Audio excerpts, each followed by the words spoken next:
I realized something was wrong with the New Year party when I noticed nobody was asking what time it was.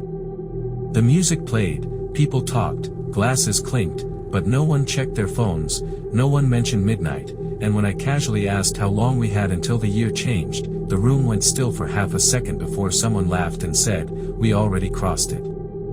I checked my phone. No signal. No date. Just a blank screen that reflected my face a little too clearly. I tried to leave after that, but the door felt different when I touched it, heavier, like it wasn't meant to open anymore.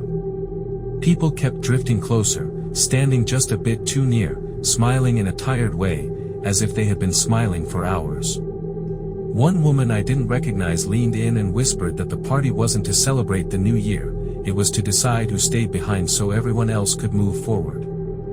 I asked her what she meant, and she looked genuinely confused, like I had forgotten something obvious. She said every year needs a witness, someone to remain when time shifts, someone who remembers what the others are allowed to forget.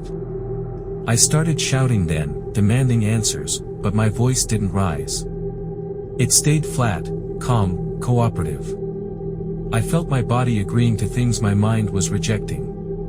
When the lights finally dimmed and everyone cheered, I felt a pressure settle into my chest, not pain, but certainty. They hugged me, thanked me, told me I was strong for doing this. One by one, they walked out through a door that hadn't existed before, laughing as if stepping into tomorrow. When the last person left, the music stopped. The apartment emptied. The clock on the wall ticked backward once, then froze. I sat down because there was nowhere else to go. Outside, fireworks went off for a year I would never reach, and I understood that the worst part wasn't being left behind. It was knowing that next year, I would be the stranger at someone else's party, smiling, waiting, helping time choose again. I spent New Year's Eve at my sister's house in the suburbs, the kind of place where the streets are wide, the lawns are perfect, and nothing bad is supposed to happen after dark. The party was small, just family and a few neighbors, and everything felt safe in a dull, familiar way until I noticed that every clock in the house showed a different time. The microwave said 11:17, the oven said 11:43, the wall clock in the living room ticked past midnight and kept going, and no one seemed bothered by it. When I mentioned it, my sister smiled tightly and said the clocks had been acting weird since last year, since the night they decided not to call the police. I didn't know what she meant, but the way everyone avoided my eyes made my stomach turn. As the night went on, I started catching fragments of conversation that didn't make sense, people talking about how quiet the neighborhood had been since he stopped knocking, how lucky we were that the noise ended before midnight. I realized then that no one had turned on the TV for the countdown, no one had opened champagne, no one was waiting for anything. At exactly 12:02, there was a knock at the front door, slow and polite, the way someone knocks when they know they're expected. Every face in the room drained of color. My sister whispered that it was my turn now, that the house needed someone new to answer, because the last one had finally worn out. I backed away, asking what she was talking about, but the knocking continued, steady and patient, and I understood in a sick, wordless way that whatever was outside had already been here before, year after year, and that the reason this neighborhood stayed quiet was because someone always opened the door. When I refused, the knocking stopped, replaced by a sound like breathing right against the wood, and my sister started crying, not out of fear, but disappointment. She said she thought I'd understand, that this was how you keep things normal in America, how you protect your family and your property and your peace. The door handle began to turn on its own, and as everyone stepped back and looked at me, I realized they weren't waiting for midnight. They were waiting for consent.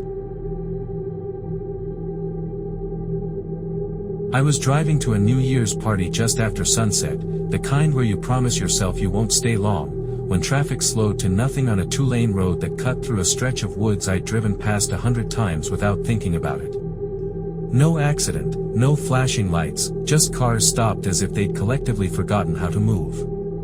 People stepped out to check what was going on, laughing, holding drinks, already half in celebration mode, and that's when I noticed the time on my dashboard hadn't changed in a while. It still read 8:59. I watched it carefully, waiting for it to flip, but it didn't.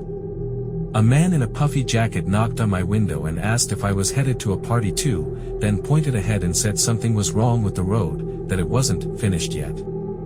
I didn't understand what he meant until I got out of the car and walked forward, past the line of vehicles, to where the asphalt simply ended in darkness, not broken or collapsed, just stopping cleanly as if the road had been erased. Beyond it, there was nothing, not trees, not ground, just a cold, open space that made my ears ring when I stood too close. People started checking their phones, calling for help, but no one had service, and no one seemed panicked enough to leave.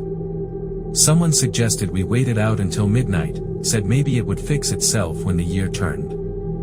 I realized then that no one was turning back, not because they couldn't, but because they didn't want to be the first. As the sky darkened and the air grew sharp, the space beyond the road began to feel closer, like it was leaning toward us, and I understood that whatever waited on the other side needed an audience, people willing to stand still and watch as time ran out. When my car clock finally changed, it didn't say midnight. It said 12:01, and the cars at the front began to roll forward, one by one, quietly disappearing into the place where the road should have been. I thought about the party, about the noise and the warmth and how easy it would be to believe this night was just a delay, a strange story to tell later, and that was the moment I realized why none of us would leave. We didn't want to miss what came next. Love these stories? YouTube algorithm suggests that you would like to listen to these stories. Click on the video on the screen.